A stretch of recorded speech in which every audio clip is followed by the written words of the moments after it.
चल रहा है नहीं चल रहा है वो हम देखेंगे, मगर 25 जनवरी तक हम तो आपस में गांव में रहते थे, भाईचारा था, शादियाँ होती थी, रिश्तेदारी होती थी, बराबर है नहीं?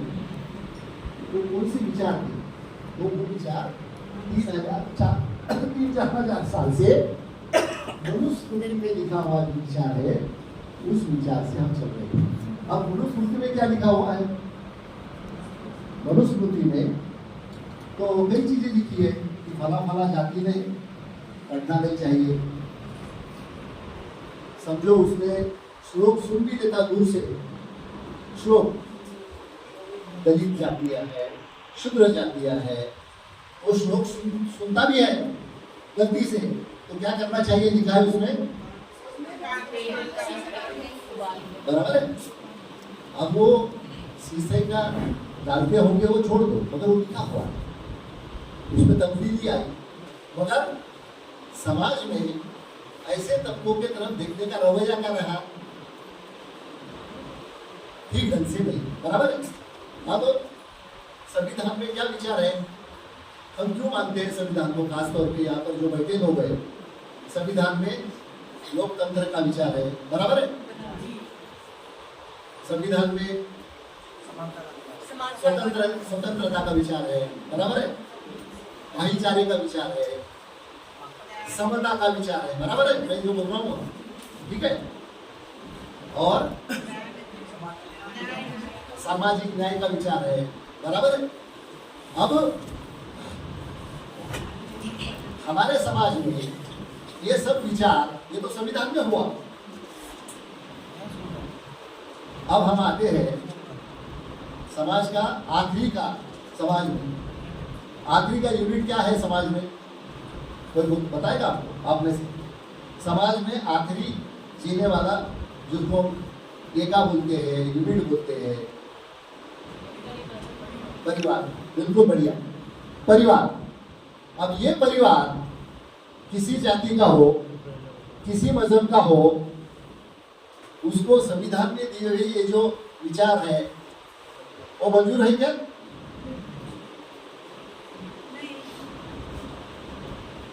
नहीं, बिल्कुल खुलकर कहो। परिवार में लोकतंत्र, लोकशाही, परिवार के जितने भी, अब छोटे बच्चे हैं तो उनको वो पूरा अधिकार देना नहीं चाहिए, देना नहीं देना और छोड़ दो, मगर सत्य जब तुम वोट देने के जैसे लायक हो गए तो आपको परिवार में पूरा पूरा अधिकार, जो भी निर्णय लेना है वो परिवार में आपस में चर्चा करके देना चाहिए। ऐसा होता है क्या? कौन लेता है निर्णय?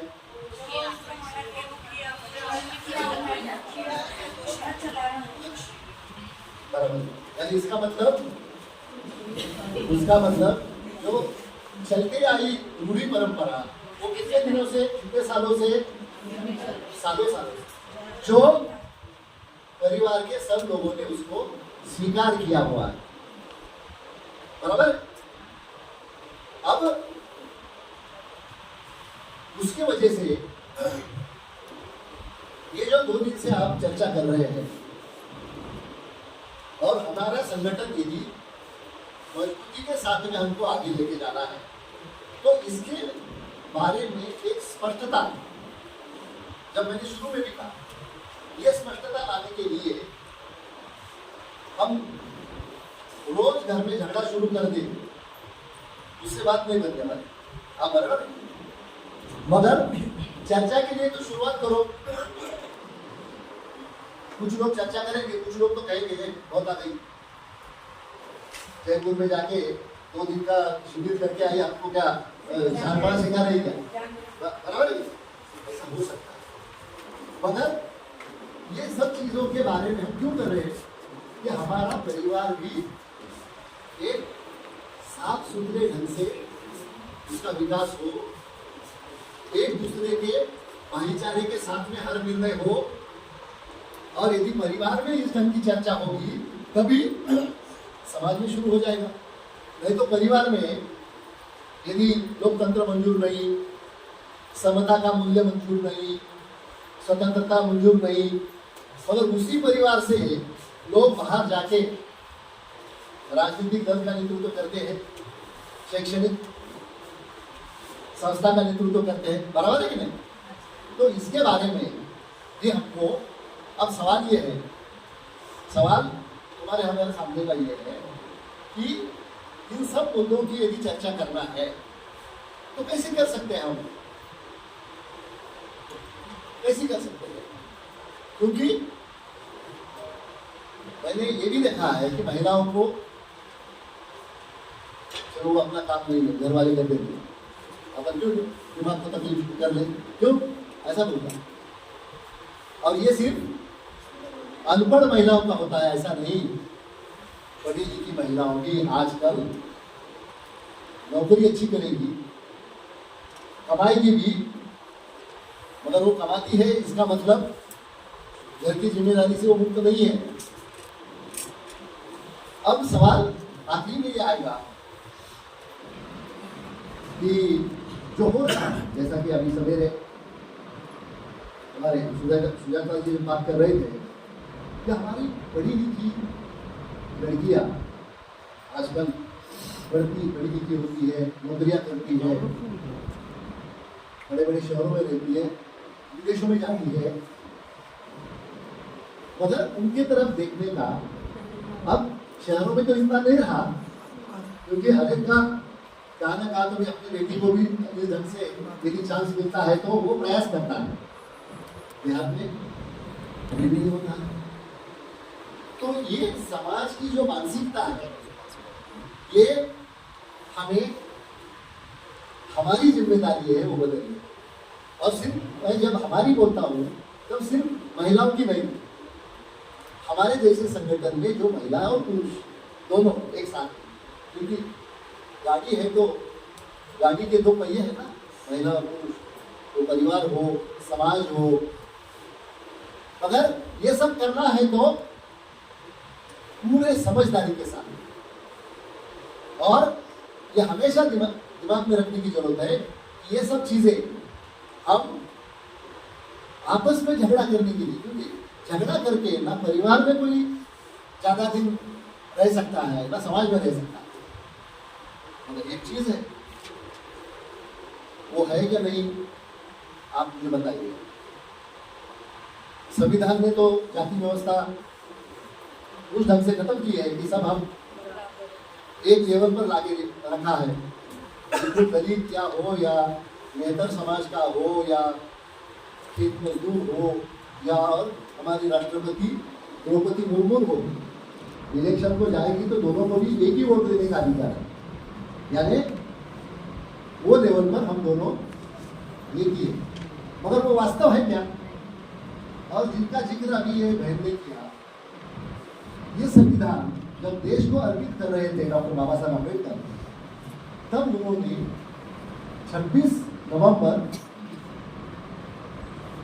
1949 को जब उन्होंने आखिर में भाषण दिया, तब उन्होंने क्या कहा कि हम ये संविधान तो हमें अर्पित कर रहा हूं, मगर हम एक अंतर विरोध में प्रवेश कर रहे हैं। राजकीय दृष्टि से हम समानता लाने की कोशिश है, मगर वास्तव में वो है क्या? समाज सामाजिक दृष्टि से और आर्थिक दृष्टि से विषमता पूर्वक है। कई लोगों को पुरखों से चलती आई हुई जमींदारी है, धंधे हैं, अपने सब चीजें हैं, और कुछ लोगों को मनुस्मृति में लिखा हुआ है कि उन्होंने पढ़ाई लिखाई नहीं करना है, दलित है, आदिवासी है, शूद्र है, पढ़ाई लिखाई करना इतना ही नहीं, उनको संपत्ति ग्रहण करने का या संपत्ति रखने का भी अधिकार नहीं। यानी कि उनके पास क्या क्या था? खाली आप बाकी लोगों का काम करो, यानी किसका काम करो? जो उच्च वर्णीय है, उच्च जाति के लोग हैं, उनका काम करो। और यहाँ पर मैं आपका ध्यान आकर्षित करना चाहता हूँ कि आजादी के बाद संविधान रहने के बावजूद और इतने कानून होने के बावजूद असंगठित मजदूरों का न्यूनतम वेतन इस ढंग का संविधान के खिलाफ में, कानून में बैठने वाला नहीं। ऐसा क्यों? क्योंकि यहाँ के जो मालिक हैं, जो नौकरी पर रखना चाहते हैं, यानी पर जमींदार हो, कारखानदार हो, उद्योगपति हो, उनके दिमाग में क्या है? उनके दिमाग में क्या है? यानी इनसे ज्यादा से ज्यादा काम करा लो और उसका मेहनताना कम से कम किया जाए। स्वातंत्र के पूर्व तो पैसे भी तो उनको पैसा ही नहीं देना है, तो क्या ऐसा वो जीते थे? मैं एक ऊंचे जाति से आता हूँ, महाराष्ट्र में, देशमुख भी कह सकते आप। तो मैं जब स्कूल में था तब हमारे घर में गाय भैंस को साफ सुथरा करने के लिए दलित जाति की महिला जाती थी, तो उनको कुछ पैसा दिया जाता था क्या? अनाज दिया जाता था क्या? रोटी दी जाती थी। और वो भी कब की रोटी? पहले दिन, एक दिन पहले की, आप समझ लो।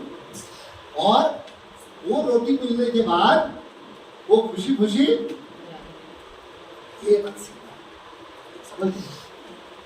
अब सवाल ये है कि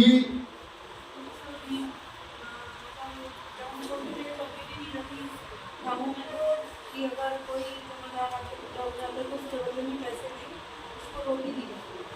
ठीक है, कहाँ आप जो बोल रही है होगा, मगर आजकल जरा थोड़ा सा अलग तरीके भी हुए हैं।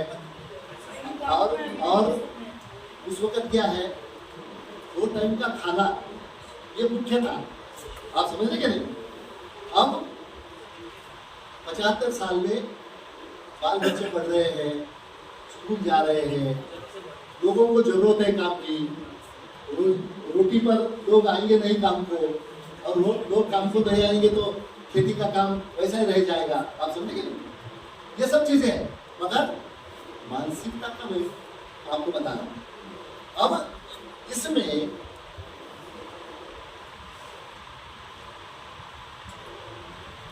आप में से मान लो कि यहाँ जयपुर में कितने लोग रहने वाले हैं? जयपुर के,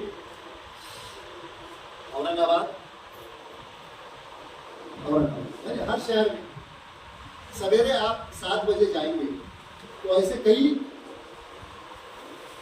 कॉर्नर पर दोनों या अड्डे देखेंगे आप, इंसान के अड्डे, जो खुद को बेचने के लिए, दिन भर के लिए बेचने के लिए वहां पर आते हैं।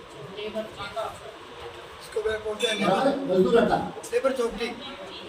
अब वहां पर मान लो कि निर्माण मजदूर के लिए सरकार का न्यूनतम वेतन है 600 रुपए। पुरुष को हो सकता है कि उतना मिलता होगा या नहीं मिलता होगा, मगर ये कोई एक्सीडेंट नहीं है कि महिलाओं को, वो मुंबई हो, औरंगाबाद हो, जयपुर हो, दिल्ली हो, पुरुषों से आधा ही मिलता है। अब ये क्यों मिलता है? क्योंकि महिलाओं को भी लगता है चलो भाई जो पुरुष है ना, उसको तो ज्यादा मेरे से मिलना ही चाहिए, और उसके मर्द को भी लगता है वाह मेरे जितना मेरे औरत को मजदूर मिलना चाहिए क्या। अब दोनों यदि शिक्षक है, सुन लो, या प्रोफेसर है, दोनों की तनख्वाह बराबर हो सकती है नहीं, या गाय के दो, मगर असंगठित में पुरुष का पुरुषी अहंकार वहां पर आ जाएगा, मेरी बराबरी करेगी क्या तुम? आप समझेंगे ना? ये है, ये हमको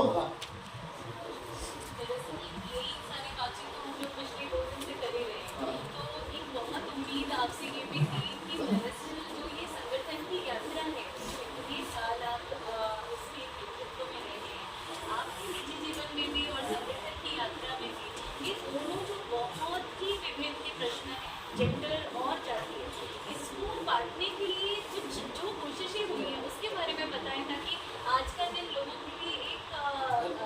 बिल्कुल बिल्कुल बिल्कुल समझ में आया।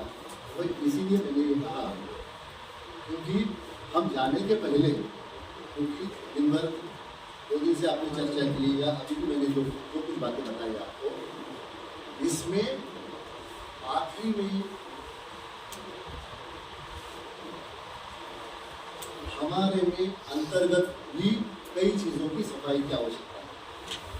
कल मान लो कि हम कुछ कार्यक्रम करेंगे और उसमें सफाई के साथ में हम पेश करने में असमर्थ हैं तो मुश्किल हो जाएगी, और एकाध वक्त हमको संगठन बोलकर भी उस पर पर्चे निकालना पड़ेंगे। क्योंकि देखो, अब जैसा हम जातिगत और हमारे में से बहुत सारे लोग, सब लोग हम जाति को नहीं मानते।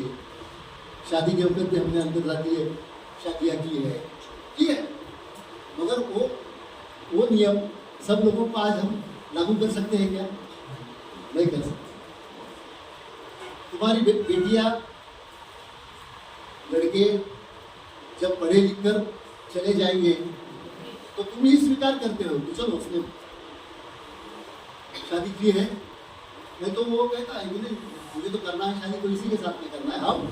हमको कितना भी ठीक ना लगे हम उसको मंजूरी दे देंगे, फिर वो लड़का हो या लड़की हो। अब वहां तक जाने के लिए, और वो ये प्रोग्राम हमारा आज होने की जरूरत नहीं है।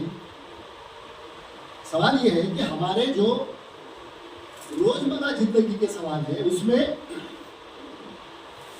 ये जो वेतन में डिस्पैरिटी जो है वो हमको कबूल नहीं, जो होता है तय करते समय भी हमें मंजूर नहीं है। क्या इस पर हम संगठन के अंदर भी एक दबाव करना पड़ेगा? हमारे जो 2 मित्र हैं, हमारे जो साथी है, पुरुष साथी है, अब हमारे संगठन के हैं तो ये बातें हमारे से ज्यादा उन्होंने चढ़ बढ़कर उन्होंने बोलना चाहिए, हमें बोलने की जरूरत ही नहीं आना चाहिए। आप समझेंगे नहीं?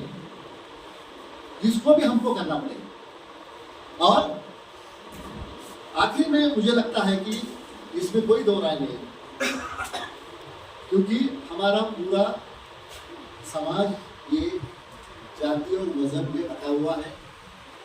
उसको जिम्मेदार राजनीतिक लोग हैं, वो जब तक हम बटे हुए रहेंगे तब तक हमारे में एक डिवीजन खड़ा करने में वो सक्षम रहेंगे। ये हमारी चुनौती है, ऐसा मुझे लगता है।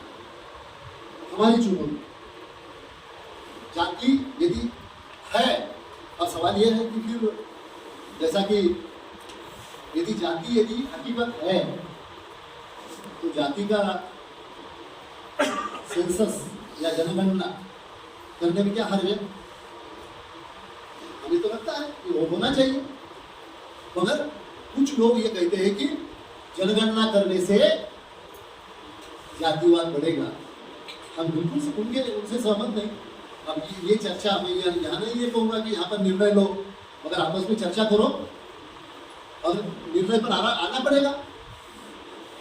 साथ ही साथ अन्य संगठनों के साथ में हमको चर्चा करना पड़ेगी। और ये करवाना क्यों चाहते हैं? जाति जो ये क्यों करवाना चाहते हैं? क्या जाति की जनगणना क्यों करवानी चाहिए? देखो, आरक्षण का जो आंदोलन हमारे देश में चल रहा है वो क्यों चल रहा है? क्योंकि कुछ लोगों को लगता है कि हम पिछड़े होने के बावजूद भी हमें आरक्षण नहीं मिलता है और इसीलिए हम पर अन्याय होता है, मोटा मोटी। अब इसीलिए संविधान में भी आरक्षण किसको दिया हुआ है? जिनको मनुस्मृति ने ये कहा कि भाई दलित और क्षुद्रों को कोई ये नहीं था, उनको मेन स्ट्रीम में लाने के लिए उनको शिक्षा में आरक्षण दो, नौकरी में आरक्षण दो। अब तो धीरे धीरे उच्च वर्गीय उच्च जाति के लोग भी कह रहे हैं कि हमें दो। अब बराबर है। अब सवाल है कि हम जब सिर्फ हम जरूर असंगठित क्षेत्र में या अपने अपने जगह काम कर रहे हैं, मगर हम इस समाज के एक घटक है, नागरिक है, और नागरिक के नाते हमारी क्या भूमिका होना चाहिए? तो यहाँ पर एक सुकून जैसी जिंदगी जीना आना चाहिए हर एक को। और एक उदाहरण जो मैं महाराष्ट्र में हमेशा देता हूँ वो ये कि आरक्षण का झगड़ा आखिरी में है क्या? तो हमारे घर में जब हम रोटियां बनाते तो रोटियां डब्बे में रखते या कटोरी में, अपना क्या बोलते, टोकरी में लेते। अब हमारी हैसियत ठीक नहीं है तो घर में 2-3 लोग समझो बच्चे छोटे हैं तो उनके लिए 3-4 रोटियां अलग निकाल के रखते।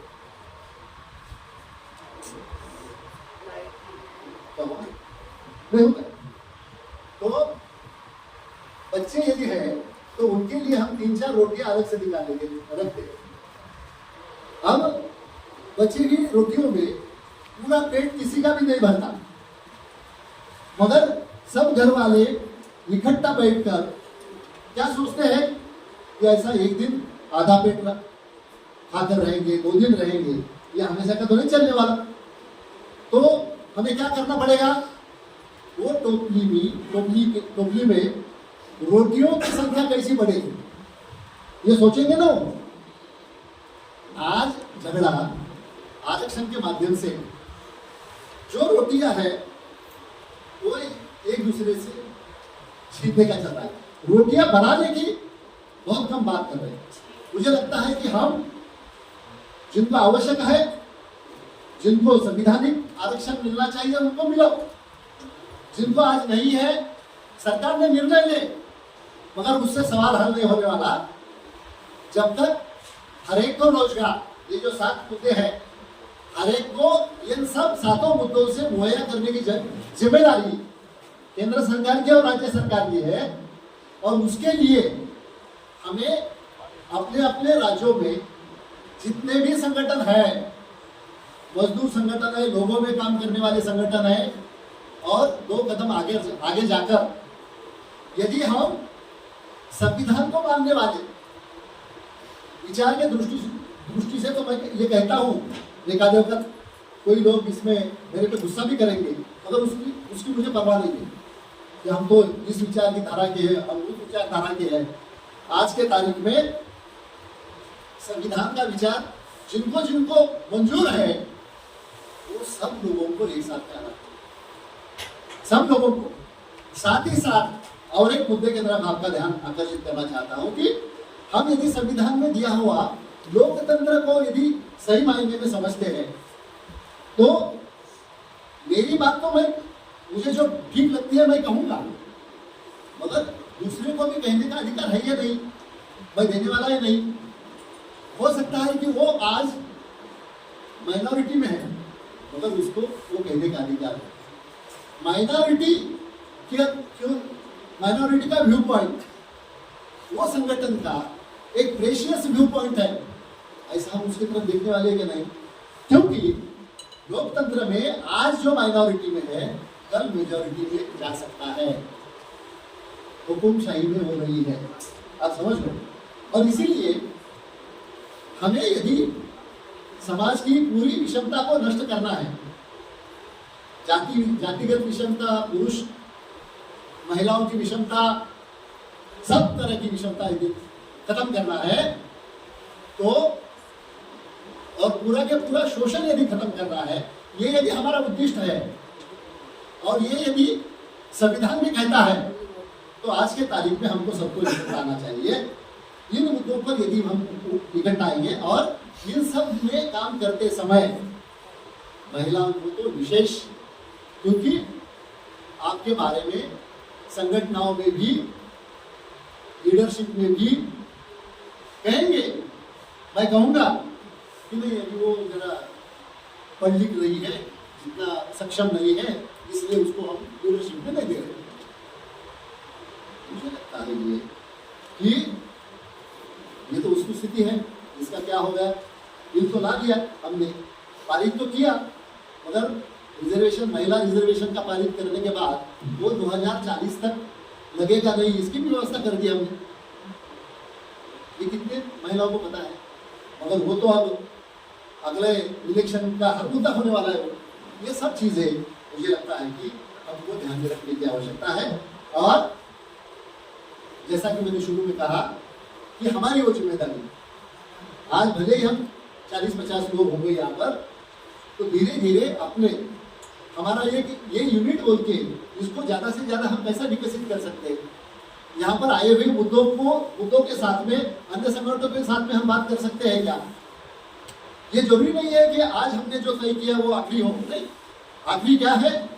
आखिरी है हमारा एका संविधान का विचार। और ये जो 7 मुद्दे हैं, संविधान का अनुच्छेद 21, इस पर देश के सभी संगठनों को ज्यादा जोर यदि देते हैं तो मुझे लगता है कि आपको रोकने की किसी ने भी हिम्मत नहीं होगी। ये संगठनों ने क्यों नहीं किया? ये पॉलिटिकल पार्टीज को ध्यान में नहीं आया क्या? सिर्फ यही लड़ा रहे हैं हिंदू मुसलमान, बाकी सब ठीक थे आज तक के। ये सब अपने अपने जगह है। हमको सब मुद्दों पर, क्योंकि सभी मुद्दे हमारे जिंदगी के मुद्दे हैं, मगर हमको 1-2 दिन की चर्चा के बाद मुझे लगता है कि ये सब हमको आगे जाते हुए महिला सक्षमीकरण और जातिगत जो भी भेदभाव और जितने भी मुद्दे हैं वो सिर्फ एकेडमिक डिस्कशन से वो नहीं जाने वाला। महिलाओं को न्याय दिलाना चाहिए, महिलाओं की एम्पावरमेंट होना चाहिए, उससे नहीं होगा। उसके लिए हमको हमारे दोस्तों की संख्या बढ़ाना पड़ेगी, हमारे में आपस में भाईचारा ज़्यादा से ज़्यादा कैसा हो इसके लिए प्रयास करना पड़ेगा। ये सब हम करेंगे और ऐसे जितने भी प्रयास होंगे उस प्रयासों के लिए हम मेरे जैसे कार्यकर्ता आपके साथ में रहेंगे। इतना कहते हुए मैं यहाँ पर रुक जाता हूँ। धन्यवाद।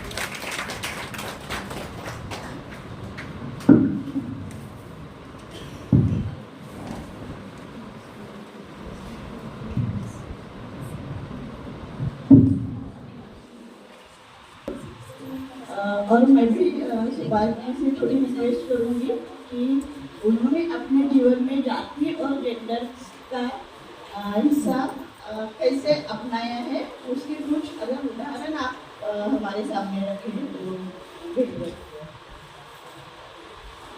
इसका एक जवाब मैं देता हूँ। अभी हमने क्या देखा, जाति के नाम पर पूरे समाज में काम किसने भी किया होगा, समाज का काम किया है। दूर क्यों, डॉक्टर अंबेडकर हमको संविधान दिया, पूरे दुनिया में उनकी वाह वाह होती है। औरंगाबाद में उनके नाम से जो यूनिवर्सिटी है, तो उनका नाम उस यूनिवर्सिटी में, क्योंकि आखिरी के 8-10 साल उन्होंने वहाँ पर गुजारे, तो एक ऐसी मांग आई और वो मांग करने वालों में हम थे। जब मांग आई तब पूरे जितने भी अलग अलग जाति और मजहब के जो विद्यार्थी संगठन थे उन्होंने वो मांग, मगर मांग जैसी आ गई वैसे ही उसको एक जातिगत ये देना 15 साल संघर्ष चला। अब उस संघर्ष में डॉक्टर अंबेडकर के नाम से विद्यापीठ को वो अंबेडकर का नाम देना चाहिए, क्योंकि वो विद्यापीठ का बड़प्पन है। और 15 साल के बाद सरकार को नाम बदलना पड़ा। तो ये कभी कभी ये देश है कि उसमें काम करने वाले कार्यकर्ता, मगर सत्ता में बैठने वाले लोग आपस में झगड़ा करने की काफी कोशिश करेंगे। मगर उस वक्त हमने क्या किया, हम पूरे मराठवाड़ा और अन्य महाराष्ट्र में घूमकर ये मुद्दा जाति के झगड़े का नहीं है। बाबा साहब का यदि नाम हमारे विद्यापीठ को मिलता है तो विद्यापीठ गौरवान्वित होगा, ये हमने कहा। और 15 साल के बाद निर्णय उस ढंग का हुआ। इसका मतलब अब मराठवाड़ा से पूरा जातिवाद खत्म हुआ क्या? ये तो बोलने का कोई मतलब नहीं है ना। मगर ऐसे जब भी मुद्दे आएंगे तब हमको एक डटकर भूमिका लेना पड़ेगी, फिर वो पिछड़े जातियों के लिए हो या आज के तारीख में ये सरकार छोटे छोटे मुद्दों के लिए अब झगड़ा यहाँ का हो रहा है, इजराइल और पैलेस्टीन का, मगर यहाँ पर हिंदू मुस्लिम टेंशन बढ़ाने की कोशिश। भाई ये इसलिए कह रहा हूँ, ऐसे समय हम क्या भूमिका लेने वाले? हमारे साथ में हमारे साथी, हमारे संगठन के लोगों के साथ में चर्चा करना है तो करो, मगर उन मुद्दों से आपस में बुराई या खटास हमारे में पैदा नहीं होना चाहिए। इसके लिए हमको अगुवाई करने की आवश्यकता है, तो वो हमको करना चाहिए, ऐसा मेरा अपना मानना है।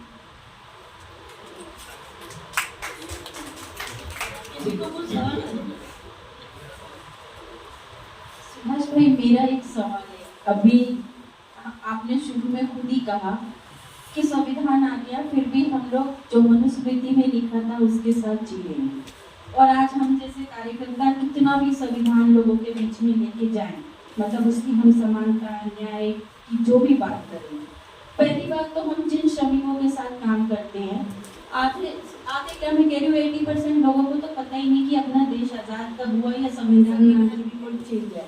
लोग कहते हैं हमको नहीं पता।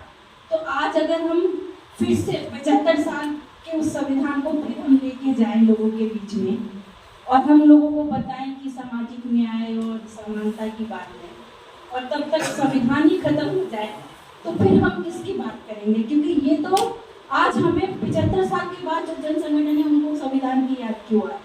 क्योंकि हमें ये लग रहा है कि हम जैसे कार्यकर्ताओं को बचना है तो एक ही सहारा है, संविधान की बात करो। लेकिन 75 सालों में कहाँ गया वो संविधान? वो क्यों नहीं देश की आम जनता तक पहुँचा? और ये हम कितना भी कह लेंगे, लेकिन जो पूरी जाति की व्यवस्था है, समाज की व्यवस्था है, क्या वो संविधान को मान करके उसको छोड़ देगी? आज भी जाति पंचायतें चलती हैं, आज भी उनके जो फैसले हैं महिलाओं को लेके हो, चाहे जातियों को लेके हो, वो बहुत मतलब दबंग है। वो उस तरीके से कभी उनको एक बराबरी पे आने ही नहीं देते। तो हम संविधान लेके जाएं भी तो क्या ये जो मनुवाद के समर्थक है, क्या ये हमें चलने देंगे? मुझे तो नहीं लगता। आप ही जिस तरीके से पूरे देश की चीजें बदल रही है, तो वो संविधान को भी ज्यादा दिन चलने देंगे। तो मुझे था कि ऐसी परिस्थिति में फिर क्या विकल्प होगा? बहुत ही महत्वपूर्ण सवाल है। अब सवाल ये है कि ये स्थिति है आज के तारीख में। अब 2014 के बाद ये स्थिति और खराब हो रही है। आज के तारीख में जो संविधान की बात करेगा या सरकार या सरकारी पक्ष पर कटाक्ष करेगा, तो उनको देशद्रोह के कैटेगरी में भी खड़ा किया जाता है। आप समझेंगे नहीं? अब सवाल ये है कि ये इसको हम इसकी वजह से हम चुपचाप बैठेंगे या हम इसको एक चैलेंज बोल के स्वीकारेंगे। चैलेंज का मतलब ये नहीं है कि उनको नीचे दिखाने का है। सवाल ये है कि 2014 तक भी, और आपने जो कहा उससे मैं बिल्कुल सहमत हूँ कि जिन हम मजदूरों के लिए काम करते हैं उनको ना संविधान का पता है ना लोकतंत्र का पता है, तो उसमें हमारे देशों की जो जिम्मेदारी बनती थी उसमें हम भी है कि अवगत कराना। मगर अवगत करने के बावजूद भी उन सब लोगों को वो ये बातें तभी समझ में आएगी जब उनका रोजी रोटी का मसला हल हो जाएगा।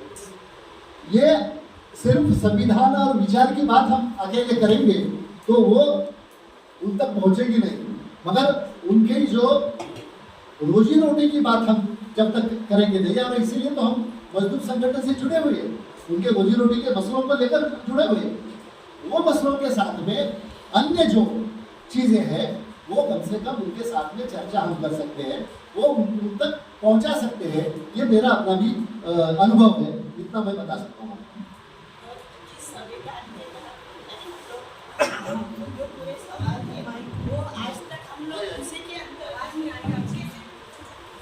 जो ये सवाल है कि हम लोग बोलते हैं कि जो जरूरत की चीज़ें हमें हैं और हमें जीने के लिए जिन जिन ज़रूरतों की जिन जिन ज़रूरतें चाहिए, यानी अन्न वस्त्र निवारण रोजगार, ये तो ये जो है ये सब चीज़ें तो संविधान ने हमें दी है। प्रत्यक्ष और अप्रत्यक्ष तरीका हम लोग उसको आगे ना आगे नहीं रख पाए, लेकिन उसी के इसके ऊपर हम तो चल रहे हैं, क्योंकि हमें संविधान में हम जब बात करते हैं लोगों के साथ में और लोगों से डायलॉग करते हैं तो हम यही चीज़ उनको बोलते हैं कि हम लोगों को रोजगार चाहिए, हम लोगों को हेल्थ की सुविधा चाहिए, हम लोगों को मिनिमम वेज चाहिए। तो ये कहाँ से आया है? वो संविधान से ही आया है। अगर एक बात हो सकती कि वो लोग नहीं जानते हैं, लेकिन हम लोग जो संगठन वाले काम करते हैं वो उसी की मजबूती को लेकर हम लोग आज आगे बढ़ रहे हैं और आज उसी के ऊपर जो हमें खतरा दिख रहा है, इसलिए सभी संगठन एकजुट होकर उस खतरे को वो खतरा ना बने और हमारे जी जो संविधान है वो बरकरार रहे, इसके लिए आवाज उठा रही है। लेकिन आधार तो अभी तक हमें संविधान का ही था और उसी के आधार पर हमारी जो भाषा थी और व्यवहार थे वो थे।